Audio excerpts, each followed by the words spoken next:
Itatanong po natin kay kaibigan po natin Duwende kung bakit po nangyayari po dito sa Pilipinas ang patuloy na pagragasa ng sakuna o kalamidad. Sa lahat po ng nag-request, marami po nag-request guys. Pagkatapos daw sa Bagyong Uwan, may susunod pa ba? Kaya ni-request natin si kaibigan po natin Tatay Siyuto. Kaibigan, tay, kumusta? Salamat po sa iyong pagtugon. Oo, yun po ang gusto kong malaman sa inyo at saka yung mga katanungan ng mga tao. Pagkatapos daw ng bagyong ito, may susunod ba bang kalamidad? Sus, daghan pa daw guys, marami pa. Marami pang susunod na kalamidad ngayon. Sa lahat po na makapanood, maghanda po lagi. Wala na tayong babanggitin pang mga lugar kung saan ito ay nakasagupa lahat ng mga lugar na Luzon, Visayas at Mindanao, kaibigan. Bakit po daw ito nangyayari dito sa Pilipinas? Ano po ba itong pangitain? Katapusan na po ba daw? Malayo pa daw yan guys, yung katapusan. Pero bakit po nangyayari ito? Yon. Alam po nyo guys kung bakit nangyayari dito sa atin. Isa po dito ang nakapagbigay ng trigger sa panahon natin. Ang pagmimina. Isa sila nakapagbenepisyo. Isa sila sa nakapagbigay ng masama sa panahon natin. Ang pagmimina. Ano ibig sabihin, kaibigan? Anong koneksyon po dito? Kasi guys, hindi na balance, no? Ang panahon, hindi na balance ang ating weather karon. Dahil po hindi na maganda ang buga ng ating hangin at sobrang init na ng ating panahon, at saka isa po dito ang nagbibigay po ng masamang panahon, ang pagmimina. Ang kalikasan po ang sinisira nila. Ano pa kaibigan? Tama. Isa na po dito ang mga loggers kung bakit ganito ang nangyayari sa atin. Pag-uuling, yung charcoal factory. Kasi kung ano man po ang ginawa po ng mga taong gahaman dito, ang inosente po ang mag-aani. At saka kapag nagkaroon po ng ganitong mga sakuna, kawawa ang mga mahihirap. Grabe guys, sa totoo lang guys, nalulungkot ang ating kaibigan sa sobrang dami pang masasagupan natin. Isa po dito ang mining sa naghatag og masamang panahon. Isa sila sa nagbigay ng trigger sa panahon natin. Hindi na po balance, hindi na maganda ang naibubuga ng ating kalikasan ngayon dito sa ating bansa.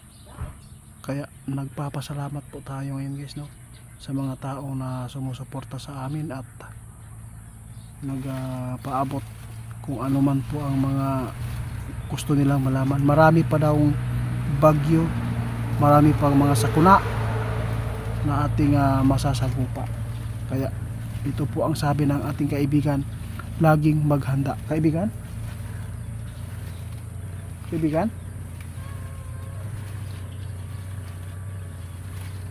Tandaan ninyo ang sabi ng ating kaibigan.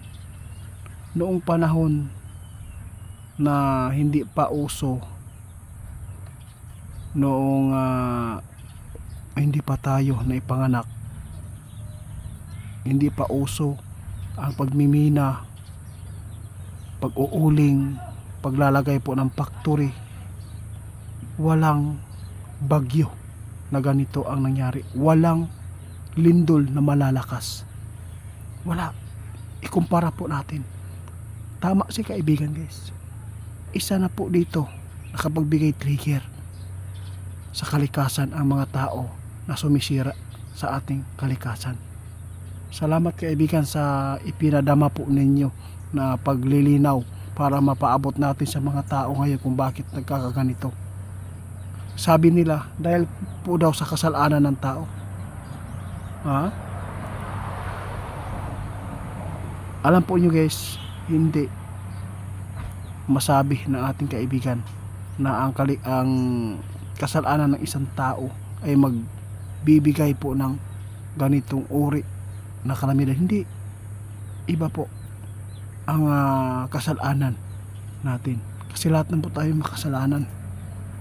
Ang Diyos lang po ang magbibigay nito ng disiplina sa atin kung ano po ang ating nagawa. Hindi po natin masabi porket makasalanan yung lugar na yan kaya nagkaganin yan. Hindi.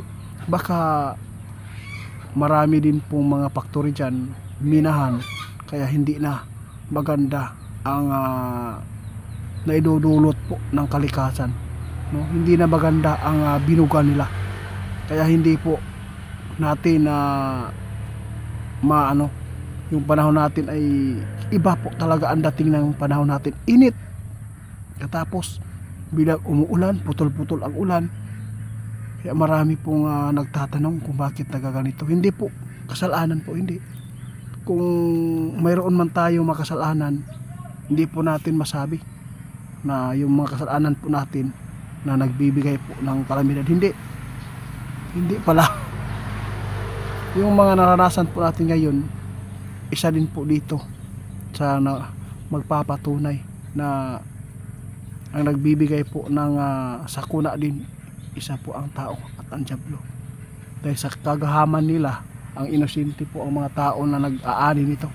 Kaya salamat kaibigan sa ipinadama po ninyo ng mga pagpapaabot. Oo, sige po, alis na po ang ating kaibigan guys. Sa tanan na nagpaabot sa moa, dili man ang Sibura ang makasalanan, dili man po ang Manila ray makasalanan. Tananta makasalanan sa ang sulok man tayo ng mundo. Lahat tayo makasalanan. Hindi po yan nagbigay ng kalamidad ang kasalanan natin. Kasi ang nagbibigay po ng kalamidad yung dyablo at ang yung tao na sumisira ng ating kalikasan. Hindi po papayag ang Panginoon na magbigay po ng masakit, mapait na karanasan, no? Salamat po kaibigan.